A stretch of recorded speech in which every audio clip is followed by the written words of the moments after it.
Okay, welcome to the Easton School Committee meeting, Friday, May 3rd, 2019, here at the Simmons Lecture Hall. First item on the agenda is to approve the minutes, and we're going to start with Friday, March 29th, 2019. Does anyone have any comments or corrections?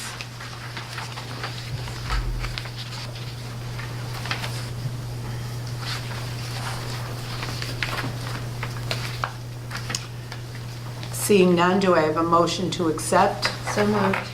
Second? All those in favor? And so 3 and with 1 abstention. Thank you. Our next minutes are April 25th, 2019. I have a couple of changes, All right. or recommended changes. Okay. So on the very beginning, the reorganization of the school committee, congratulations again to Oh, you and thank Jackie. you. But it says on a motion by Ms. O'Neill, seconded by Ms. Wiseman with a 5. Oh, it is a 5-0 vote. Okay, I apologize. I didn't see what the 5-0 vote when I was reading it online. I was going to say we had to say that it was, I thought it was just a motion, so I apologize for that. Now, the proposal, there's any additional, okay, I have to just find the section. So if you're not happy at home, Lynn very nicely sent them to me, but section where we talk about any additional savings, there's just a little typo. Okay, it's on page 5. Dr. Cabral reiterated that the budget has been in the works since December. Therefore, if any additional savings are found as a result from Mr. Wheeler, I think it would be those funds, in fact, would be put, or something like that. There's a little bit of kind of reversal of small words there. I would, instead of would in fact be, Okay. maybe, Maybe, okay. 2 words, may. May be put towards other, yeah, that is what you, yes, may be put toward, yes. And then, on the list that you provided, several community members expressed their concerns. That was great that you got that whole list, but maybe we could just say, instead of express their concerns over eliminating the grade 4, when I saw the list, I realized that several of those people simply asked questions, they didn't express. So could we just say, ask questions or express concerns? Because in some cases, there were no. And the last thing, I have to find, these were long minutes.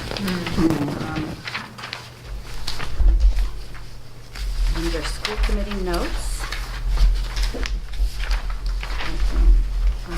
Oh, yeah. So Ms. O'Neill requested information on the number of students in the district with medical and religious exemptions. I would just say maybe exemptions for to vaccination requirements. I mean, it doesn't really say what I'm talking about, but exemptions to vaccination requirements. Okay, that's it. Anyone else?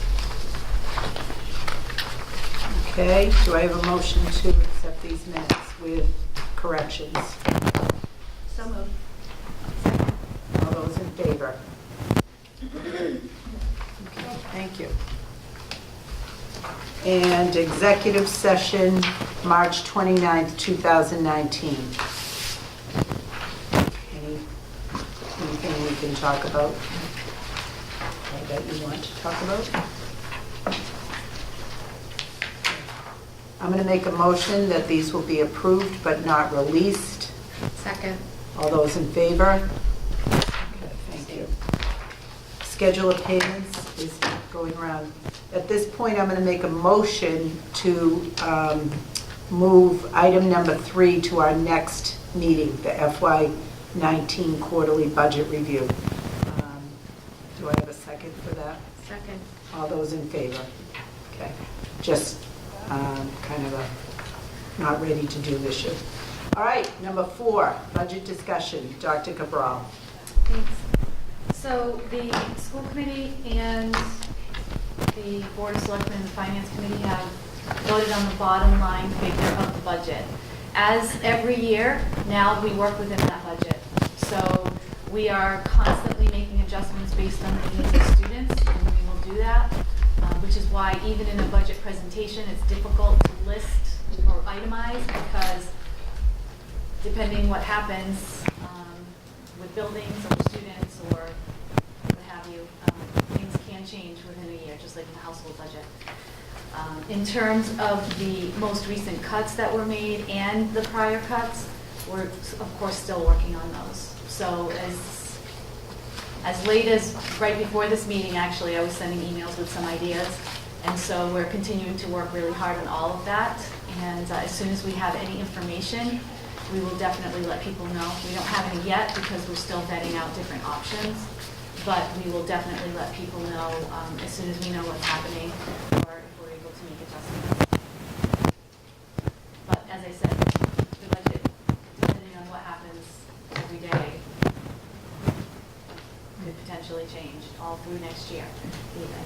But in terms of what we put forward as our proposal or our intended line items, those are still in flux too.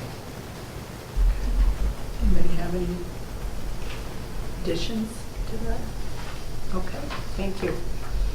The next item, discussion and vote to approve sponsorships for the turf and track at OA. Dr. Cabral, do you want to do? Sure. Okay, go ahead. So as part of the fundraising effort, Mr. Murray has been here before with Mr. Matthews, and they've been talking about the signage that they are trying to sell for advertisement space around the fields. And they were able to procure 2 more of those for a total of $20,000. One is Bourne Auto Center for $10,000, and one is CarMax for $10,000. As we did at a couple of prior meetings, they are bringing them forward. The Friends of Easton are bringing them forward to the school committee. They just want to make sure that those are appropriate businesses for school advertisement, and if so, they will finalize that and collect those funds for the turf replacement cost. Well, we certainly are very happy to have these donations to go towards the turf and track at OA. The Bourne Car Place, Jason is a former student here in Easton, and his family, he has 2 graduating this year. And I would assume that maybe he has something to do with CarMax too, I don't know, but whatever. It's that I'm nice, not sure, but it's we are nice that we very, got very, donations. very thankful for these Very very thankful. generous Yes. donations. They are, of course, for advertising, but they also work as donations and are really helping us with this project that is not being funded at all with the operational budget, so we're really dependent upon these types of funds to help us, and so we're very appreciative. It's quite generous. He is very generous, we're very thankful. Anybody else want to comment? Okay. Do I have a motion to accept the Bourne and CarMax advertising for a total of $20,000 for the turf and track at OA?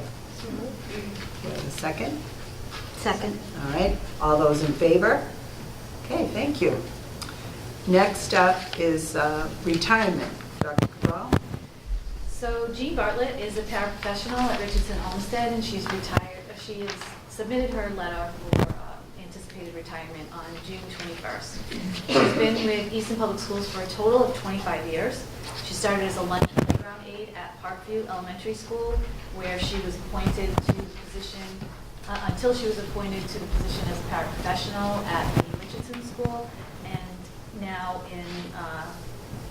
that happened in December of 2004, and now she is continuing as a paraprofessional at Richardson Olmsted School. And certainly we wish her well in her retirement and very many years of health and happiness. And thank her very much for her service for the last 25 years to Easton Public Schools. And I will read her letter. Dear Dr. Cabral, I am writing this letter to announce my formal retirement from Richardson Olmsted School as a paraprofessional as of June 21st, 2019. I have enjoyed working for the Easton schools all these years. Sincerely, Jean Bartlett. And she's integral over there. She does a great job. Okay, do I have a motion to accept Ms. Bartlett's retirement? So moved with regret. Second. All those in favor? Thank you. Okay. Next, a vote to approve National Teacher Day proclamation. Dr. Cabral. Thanks. National Teacher Appreciation Day, which is also known as National Teacher Day, is observed on the Tuesday of the first full week in May, and we take the opportunity to celebrate the week as Teacher Appreciation Week. This has a history behind it. It actually was a day that political and educational leaders began back in 1944. In 1953, Eleanor Roosevelt actually was the first Congress to proclaim a National Teachers' Day. So on March 7th, 1980, Congress did proclaim it to be National Teacher Day. The NEA, or the National Educators Association, continued to observe Teacher Day on the first Tuesday in March until 1985, when the National PTA organized Teacher Appreciation Week at the first full week of May. So the NEA Representative Assembly voted to make the Tuesday of that week National Teacher Day. It comes with a proclamation read by and supported by the school committee. So I am going to ask the chair to read the letter. The chair and I will then sign the letter. And we have a host of activities planned for our amazing educators who we hope feel appreciated all through the year, but a week is not enough time for all of us to fully express how much they mean to thousands of lives. And we hope that everyone will reach out to those that have impacted them, past or present, and acknowledge all year long, but most especially during Teacher Appreciation Week, just how much they had an impact on their development. So if you would please read the proclamation. National Teacher Day Proclamation 2019. People often ask what quintessential qualities we look for when hiring teachers. After all, anyone can obtain a degree and become licensed to teach with some effort. But what are the intangible characteristics that make average people into extraordinary teachers? Here is our response. The highest quality teachers are passionate about their subject and their work. They believe that each and every day they have the opportunity to change the world by preparing children for the uncertainties of life. They take pride in valuing those who are underprivileged, disheartened, or living through unfortunate circumstances, and love the opportunity to restore hope in their lives. They live for teachable moments and are the eternal optimists who believe anyone can achieve success, and that often it is those who we least expect who will surprise us most in life. They work tirelessly, planning for lessons and reflecting regularly on their students, so that each day the learning experience will be better than the day before. Ultimately, the highest quality teachers love children because they know that each and every life is worth living to its fullest, and without education, those goals are unattainable. In Easton, we are fortunate to have countless teachers who display these qualities daily, and as a result, our children flourish. As such, and in appreciation of all the teachers in Easton and across the globe, the Easton School Committee and Superintendent of Schools do hereby recognize Tuesday, May 7th, 2019 as National Teacher Day. Signed this third day of May, 2019.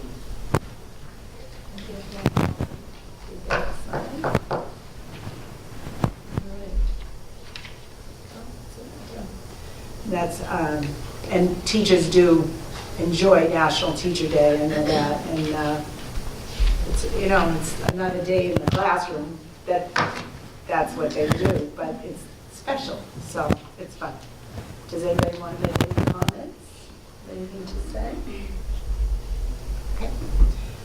We don't need to, do we need to vote to approve? You We vote need to approve the All right, do I have a, okay, do I have a motion to approve the proclamation? So moved. All right, all those in favor? Thank you. Public comment. Colleen. Hi, I just have two comments. One is on the budget.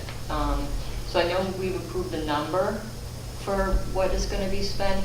Is there still some shifting going on in terms of how those funds are going to be allocated? There's always shifting. They will be shifting up until next May. Yeah, I know. But at some point, I mean, having sat there, I know at some point some of the things have to be firmed up, and I know that there's going to be shifting for a little bit of time, but I didn't know if they're still trying to figure out where certain, how we're going to sort of make ends meet with what we've been given. Yep, I am making recommendations consistently. I made some recommendations this week and again today. I don't know if you're talking specifically about music, but I did make some recommendations. Just in general, I know we need ELL, and I know we need reading interventionists. Yep. Those were not added to the budget, right? Weren't those Correct. things that we wanted that we didn't add? Okay, Mhm. I just wanted to make sure. Yeah, we're still working on all of them. Okay. Yep. And the other thing is a comment. So I have a child at the high school, and I got an email from Principal Paul about what was written in the boys' room, and I really appreciate that we got notification so quickly, and that we're kept in the loop on those things so we can have discussions with our kids.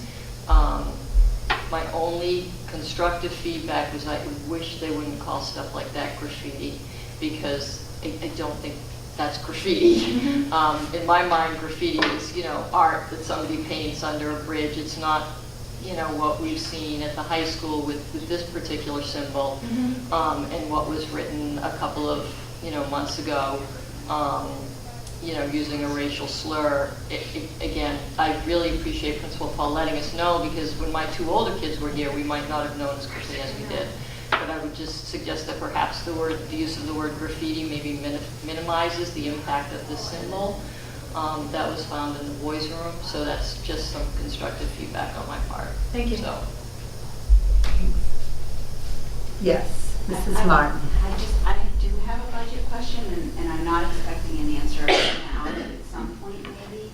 So I know some of the critical cuts that you had to make so far, and I know that they can still shift, and that they can shift 3/4 of the way into the actual year, even though the line item is decided. So for example, around the grade level teachers, so the first grade, the fourth grade, the sixth grade teachers. You're talking FY20, not 19? Yes, I'm Okay, sorry. that's okay. FY20, Yep. so next year. Yep. At some point, will you have a sense, assuming that those cuts stay, which I'm guessing they may stay, will you have a sense of what that does to class size in all of those grades? Yes. And then my next question concerns the cuts that have been made at the high school. And I'm just going to use English as the example. So I know that there was a retirement, and we chose not to replace that retirement for next year. So I have to imagine that it's a similar situation, which is either course offerings will be limited because of whatever that teacher happened to teach, if they can't offload it to other teachers, or that perhaps class sizes will increase. So I don't know if at some point, and again, I know that it's shifting sands all the time, but I just wondered if maybe at some point we could have a conversation, because I think sometimes people look at the line item, but you lose sight of what the impact is within that line item. And so an English teacher at the high school could have a pretty big impact, for example. Right. It's an excellent question.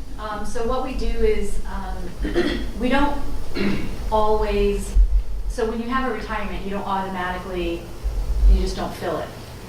In fact, we have a retirement that we are filling because it's one person who teaches the subject, and so we analyze every single one of them. And when I say we, it's the leadership team, they go back to the school, and so we have lots of conversations about it. Every position that was not replaced due to retirement or other reasons, they were all analyzed for exactly that.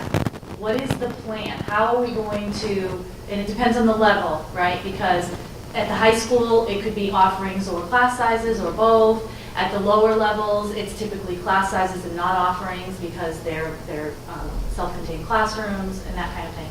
So we have gone through all of those already. In terms of the elementary, we do the best we can because that can change. Over the summer, we tend to have a lot of move-ins. We never know how much that is. The lower the grade, the more move-ins you tend to get because a family chooses to settle most typically right before a student either enters kindergarten or enters first grade. And so those are our most mercurial. Sometimes we've had to add a position in August because of a number of move-ins. So that's the kind of thing that I mean where the sand's always shifting, as you said. So we have a current idea of what it means, but it could change to things like enrollment. In terms of the high school, we have a lot of good people working on it at the high school because we have department chairs where we don't have that at other levels. And so the department chairs are working on that, and they have determined where they're going to either, because the students also just did course selection, and so every year we analyze that. And so there are some courses where some years they're like oversubscribed, and you think that's going to be a big hit for a few years, and then the next year it's undersubscribed. So we're always shifting those every spring anyway. And so that is something that the department chairs are doing right now. But so before we sort of finalize a decision on whether a position will be replaced or not, we look at exactly those things, and we have as good a sense as we possibly can of what the numbers are already. Thank you. Anybody else? Go ahead, Colleen. You have a fourth grade teacher through retirement, right? It's a fourth grade retirement that we're moving to the third grade. So a teacher will move to fourth grade. So the loss is at third grade. Is the third grade a smaller, because we get the numbers of Yep. kids every year, so is the third grade a little smaller Yes. next year than next year's fourth grade? So somebody, okay.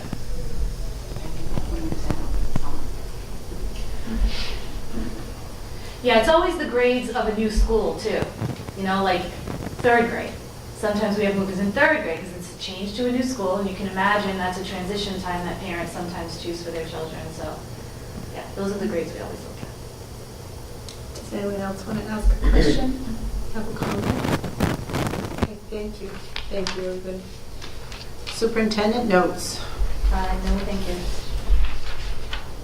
You're not going to talk about Wednesday? I'm going to talk about Wednesday. I was going to say, I tried to reserve some things for Ms. Pruitt and for... Well, okay. Assistant superintendent notes. I'm happy to report that our elementary science committee has decided on a program to adopt for next year. We had a very intense process that lasted way longer than we had anticipated, but it was a very thorough process. Our first meeting, there were all members of the community involved, including teachers K through 5. We had our science lead teacher at the middle school on the committee. We had our department chairs at the high school on the committee. We had a community member as well, and some administrators. We reviewed the rubric that we were using. We identified what important qualities of science instruction were to look like that we wanted to see within the programs. We reviewed programs online and narrowed it down to 6 that we were interested in. I reached out to those companies, and they sent people to us to present. We even brought one of the companies back twice because it was the first one that we saw and we forgot. We had better questions the second time. And then at that stage, after all the presentations were completed, we narrowed it down to 2. After the 2 that we narrowed it down to, I reached out to neighboring communities, and we conducted site visits in those districts. And then last night, those that participated in the site visits shared with the committee their observations, and it was a unanimous decision on what the program will be. So we have decided on the No Atom program. That's KNOWATOM. It is a Massachusetts-based company, so it is completely fully aligned to the Massachusetts standards. It is a very student-centered program. One of the things that was very interesting to us is when one of the publishers presented to us, they highlighted this one particular experiment. And as I went through the frameworks, as we were sitting there, it was one of the frameworks that Massachusetts had deleted. So it's very important to us that we always, whenever we look at a program, really see and notice. This is why it's so important that we write our units as well, to ensure that whatever we're teaching in the classroom is fully aligned to our Massachusetts standards. So many of these programs are written for all the states in the country as well as other countries. However, this particular program is specifically first written for Massachusetts and is now adapting to the other communities. So I will share with you more on what the program is about, as well as the contracts and all of that when that is available, and we can construct those. I'm meeting with the elementary principals on Monday to talk about what rollout might look like, and I will share that with all of you as well, including professional development for our teachers. Is that it? That's all for you? I know. I have a question. Wow. So I know that in earlier budget discussions, the lack of science curriculum and the $200,000 price tag for it was discussed. How is that related to this? It's the If it same. is, okay. It's one-time funds, so we wouldn't ever hire staff with that, because once we spend it, it won't be there next year Yep. for that. Do we And have it for next year, or is this you've selected and it still would need to be budgeted at some point? no, it was part of the budget because the It committee made it. had already identified that they were going with one of the two. Okay. And just Go ahead. I know that we're really targeting science right now because that has been an area where the performance has been disappointing. So we really have to get up to speed for the sake of our kids in this area. And I know you've been reporting on this for maybe too many times now. No, poor Chrissy, I give her a hard time. But it's really critical at this point because we just don't have a program that addresses the frameworks. Right, so this covers the gap that's been in place since 2016? I recently attended a conference, actually this past week, and there is a report out there. Caroline, I will share the report with you so you can read it. I will share it with everyone. But it talks about the amount of time that teachers spend looking for materials when they don't have a program to draw from. And this report was conducted, the research was conducted through multiple communities, states, countries. They gathered that it's 7 hours a week per teacher, averaging 250 hours a year, that each teacher has to go and search for materials for their classroom if they are not provided with high quality instructional materials. When I shared that with the committee yesterday, it was no question that this program will alleviate some of that. That it is a very rich thing. Our teachers are, as we know, are stretched so thin as it is, and our elementary teachers having to teach 4+ content areas. This will hopefully help alleviate some of those challenges that they have to do. And they're doing it. They do it, why? Because they love our children and they want what's best for them, and they are so dedicated to the success of our kids' needs. And so that's why they do it. And when I shared that statistic with the teachers, they all sat around and nodded. They knew. They know what they do, whether it's going on Pinterest, going on Teachers Pay Teachers, looking for materials, Googling things, drawing from, oh, I have a friend in another district, can they send me something? They spend countless hours a year trying to get the correct materials in their hands for what they think is best for their kids. And the other portion of that is that as a country, there is a high percentage of work that is being put in front of our children that is not rigorous enough. That many of our children are not accessing grade level standards. And so when our teachers are forced to choose this, to choose to go out to look for some of the content, things that they are choosing are not necessarily within the standards. And so this will provide us with a rigorous opportunity. When we looked at the programs, there were some programs that we ruled out immediately because we did not feel that they were rigorous enough. And this definitely meets that standard for what our expectations. And when teachers are working so hard to bring, using their own money even to get materials, and they're, it's across the district. And I know we're having an elementary conversation, but secondary teachers do this too. But you have K-2s across 3 different schools. So you have teachers, even in one school, that are not making use of the same materials. And so when you're trying to leverage the students' knowledge from year to year to year to build upon it, so that we're providing the very best we can by the time they graduate, that becomes very skewed because there are gaps and holes and extra here and extra there, and it's not as aligned as it can be. And so this is very important for this content area. Any other comments? Thank you. Jane. Oh, I sorry, just have a Jane. question. You talked about this a little while ago, and I want to make sure I understand. I'm curious. So you start with the frameworks, and then you select a program based on the frameworks, and now we'll unit write based on that program. So that there'll still be supplements. You know, it's not just, I worry sometimes that just because we have a program that teachers aren't still supplementing, and I know that's what goes on. And so will all of that unit writing start probably in the fall, or do you test? How does that process work? So the process in the map that we created for the teachers in the scope and sequence of the curriculum writing, next year will be the implementation of the program. We always try to when a program is adopted first before the units, we try and look at how the program operates before fully writing the units. The assistant principal at Richardson Olmsted, Brian Aries, has discussed with the group about we can still frame the units while we're teaching them. So that will happen, framing them and looking at the organization of it. One of the things that was really appealing to us as well as we looked at this program is it is written as a unit-based approach, and the templates are written using the UBD format.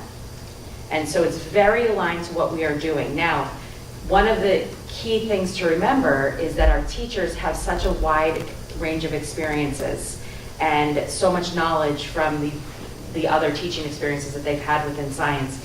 So that is where we do say, in stage 3, during the learning plan, if they have other resources that they feel are better, that better meets the needs for the students that are sitting in front of them, because the next year it might be a different resource, depending on what the student's needs may be, that they have those, that they are able to, the stage 3 is flexible enough for them to be able to pull in an additional resource if needed.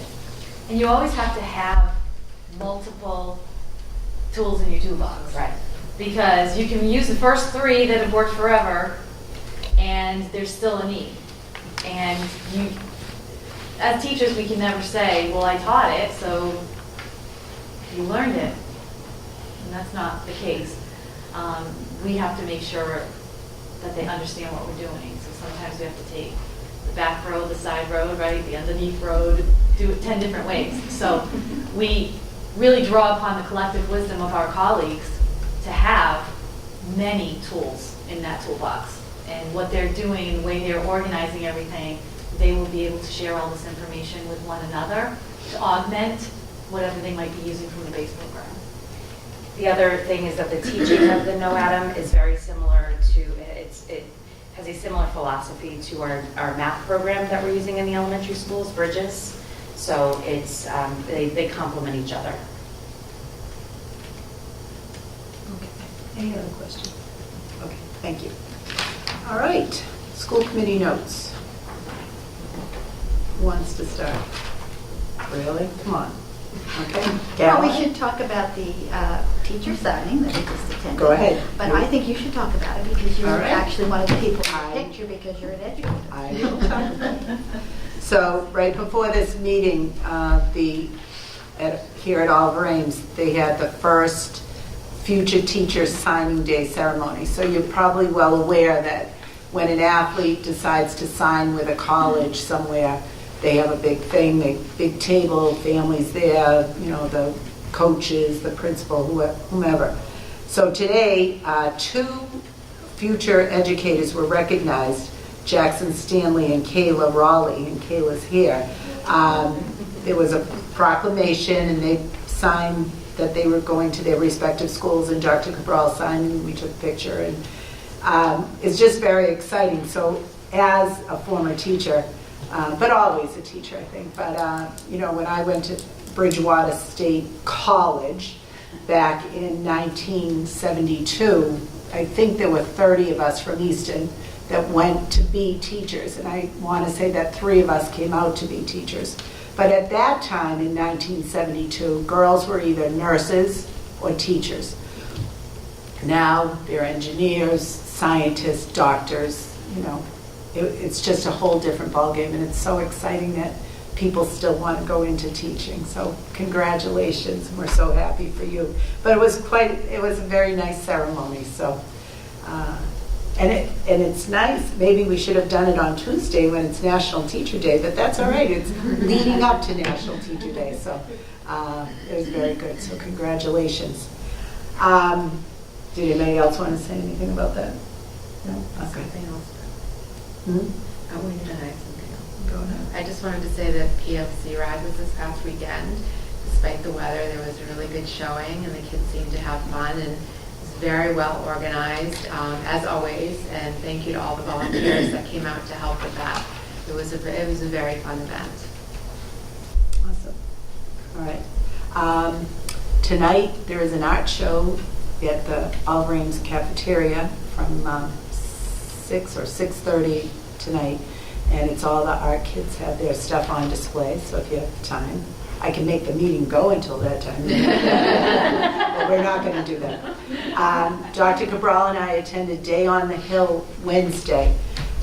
It's supposed to be held at the State House, but the State House has some construction going on, so we were at the Grand Hall of the Masons, which is on the corner of Tremont and Boylston. And we were down in the bottom of the building. It was quite a building. But anyway, it's all school committee members and superintendents and all kinds of people from all over Massachusetts. And then afterwards, we walked up to the State House and met with Senator Timilty, and you also met with Senator Brady. We tried to meet with as many people as we could. But at the meeting itself, you think you live in Easton and nobody else has our problems. Guess what? The whole state, everybody is in the same boat with transportation, special ed costs, just not enough money for programs. There are towns that don't have art, music, and athletics.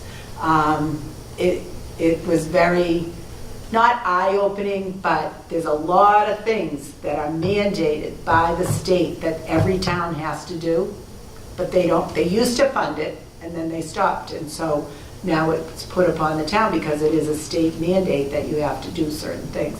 You could probably speak better to that than I can, but it's amazing that everybody's in the same boat this year. I think every year, but do you want to speak? Yeah, we're working on it. I'm very thankful to our representatives and our senators. They were very welcoming as always. We have a relationship with them. I communicate with them regularly, but this was an opportunity to bring them specific information, to sit down and answer questions specific to Easton. I am following up, we are following up with a communication. They've asked for some specific figures and numbers and so forth and ideas, and we are following up. So I would like to thank our representatives and senators for their time and being very gracious with us this week and always. And they understand the challenges, and they're working with us to help rectify some of them. There are a lot of them, and we are, that's the bigger picture here.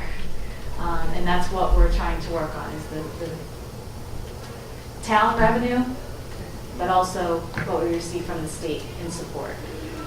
As Nancy said, there are more and more and more unfunded mandates that are coming, and they just draw resources from every other part of the budget. And so we're working on bringing attention to them and doing the very best we can to make some changes that hopefully will help us in the future.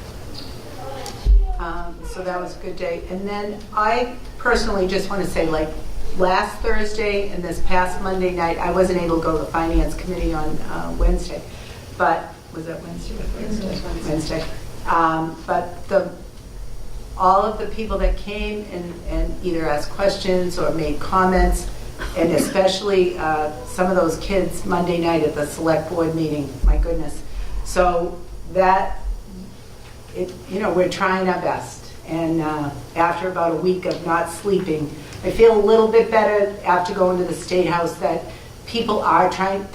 One of the things that they kept saying at the whole meeting, and when we talked to it, they're like, this is the year. It's almost like they've had this thing going on a slow train or a slow boat, and this year they said, this is going to be our year. But I said, it's not going to happen before June. And they go, oh no, it might be September, October, November. And I'm like, oh.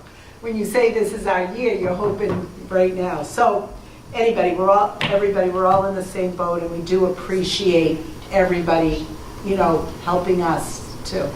Colleen. A quick question on the education. So I know that everybody's experiencing difficulties, but the funding formula is in place. Did you get a chance to talk to our representatives about the labor market issue that it was corrected a long time ago when we used to be in the Brockton labor market, but now We're still in the Brockton labor but market. they moved our percentage up, but not enough. So there No. are schools They around moved us everybody that else's are percentage. There was some sleight of hand, There are which we schools just around- became aware of. They moved I our ask a percentage. question? I'm sorry, Thank you. but There are schools around us that are actually getting higher percentages of money because of how Easton is impacted by the funding formula. And It's so the, are our representatives working on that specific problem? Because it is specific. There might be other districts that are, I don't know if it affects them as much, but we're on the border of Bristol and Norfolk and Plymouth.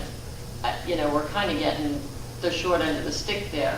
it's called the wage adjustment factor. It's part of the foundation formula. Right. It works into it.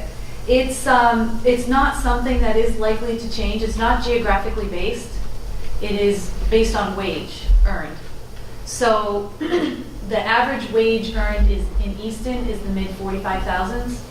The average wage earned in Mansfield, for example, is the low 70,000s.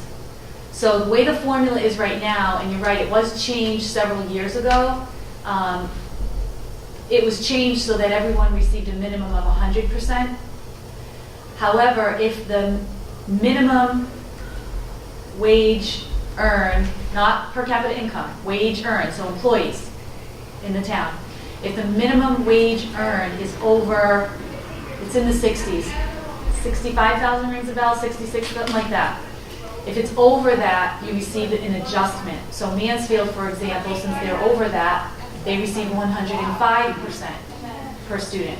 So we pay our people less and get less money, and they pay their people more and get more money. It's not the wages of the school committee, it's the wages of the town. Right. So it's what industry you bring in. So for example, That's completely upside down, though. well, the theory is, I've spoken to the economists that were involved in the calculations. The theory is that if your wages of the employees of a town are higher, that there needs to be an adjustment so that you can pay the teachers higher to compete with that.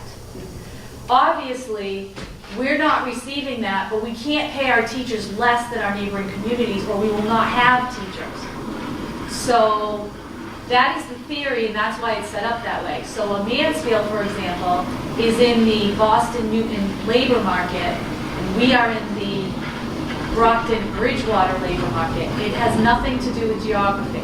So that's why when we talk to our town leaders and we discuss bringing in industry and businesses, we talk about things like medical facilities, high-tech companies, things that produce higher wages. I don't know, Gillette 2 or something. That makes zero sense, because teachers' salaries shouldn't be based upon what everybody else in the town is making. They should be based upon what the value of a teacher is. And so, we're well aware of that. I know, right? It's a brilliant We've been talking idea was about this this. incessantly. It makes it. just seems completely upside down. That's Yeah. why we're chirping as much as we're chirping, to try to get some things in the foundation formula changed. That's not the only thing that is flawed, in my Can opinion. our representatives, I'm sorry to interrupt, can our representatives make just an adjustment? 'Cause that's what happened years ago when they switched, when they moved it, they looked just at Easton and fixed it just for us. Remember when Lenny Elster? Well, it really wasn't just for us, it was for everybody that was in our vote. So the minimum now, we're really about 80-something% reimbursement, or 90%. That's what we should be getting. The adjustment was to make everybody a minimum of 100. But other communities make more than that based on being in a labor market that represents higher wages for the town. So that's why it's a bigger issue than a school department, because what the average wage is in town is beyond us. Right? That's a town issue, and that's not something you can change overnight. And it So also it's- relates to what you bring into your town. I mean, we Right. don't have Right. the same industry that Mansfield has, so I don't understand why they're making that connection from a education funding formula standpoint. That's what it's always been based on, even before the adjustment was made. So that is the original intention of it, and it's always been that. And the That's other what it side is. of the equation is that the state aid, this is I kind of gave myself a quick tutorial by literally going through the workbook, which is posted online, to look at the formulas. So what we're talking about, the wage adjustment factor, kind of sets the base level of expense for the town that's attributed to education. But then how much the town can pay is based on that town's real estate and the average income of people who live in the town. Easton is higher than Mansfield in those cases. So things get flipped, so Mansfield gets even more aid, and a larger percentage of their already larger base is covered by the state. It's insane. It makes no sense. Which at all. is, again, why the FRBC, the Foundation, FBRC, the Foundation Budget Review Commission, was really established to review this, and they had some recommendations. And this is why it's very important, and I'm trying to help people understand. We can talk about our district budget, and I will until ever. I will forever. But we are not in a position to fix anything within the school department. It's a lot bigger. Long-term, anything that's going to bring relief comes through creating more revenue in the town, growth, and adjustments to things like the foundation budget. Are they Also- gonna make changes to it? Circuit breaker, when we were there, we talked about circuit breaker. We are not a foundation school, so it probably is not going to help us anyway. So we are in an aid school. We talked specifically about increases to minimum aid. Those were specific conversations I had, because that's the probably quickest thing that will actually benefit Easton, is minimum aid. We receive $20 per student. That was increased to $30 per student. We need at least $100 to $200 per student. So those are the kinds of figures that we're sharing with our lawmakers, who are working really hard on that. They are advocating for that. And But when Nancy says it's this year, is it gonna, because I went to a meeting 4 years ago about the foundation budget in Brockton, and they were working on it then, and.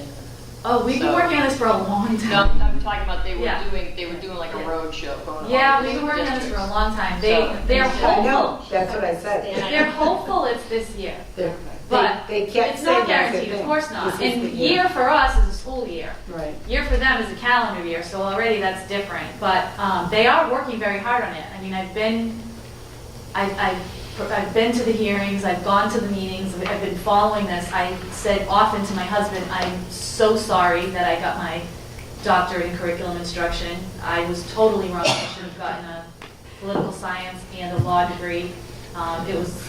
This is definitely what I've been doing about 75% of my time, because it is flawed. There really isn't a lot of disagreement that it's flawed. That's the thing. Everybody actually agrees that that's true. In other ways as well, the foundation formula is also based upon things like special education costs and healthcare.